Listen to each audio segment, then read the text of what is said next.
So, kung ganahan mo nga maka good size sa fruit, sa dragon fruit, so nakoy gamayng i-share sa inyo. So muna siya oh. So nakadepende po na sa hunat sa tanom ha. Nakadepende na siya sa hunat sa tanom. Pwede ta magpadaghan sa makayar po na nila nga ibuo. Kung ganahan mo maka good size, makadako og bunga, so parehan ni tulo. So na siya'y dili ang paghatag og nutrients mo ni siyang gamay. So kani siya pwede na nato ni tanggalon. So kani dungan na siya para pareha sila ka dagko. So kana siya di na siya mo ubos sa small sizes na ni sa regular big size. So kani po daw. So kana nakadepende po na sa hunat sa tanom ha.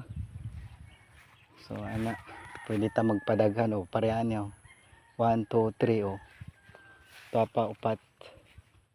So kaya niya ang upat, di na maubos sa small size ang upat ka bunga. So kani siya, so dako, so gamay. So hinay ang supply diri nga nutrients na diri ga focus mo ni oh. Dako. So kani siya pwede na nato ni tanggalon para straight ang paghatag og nutrients.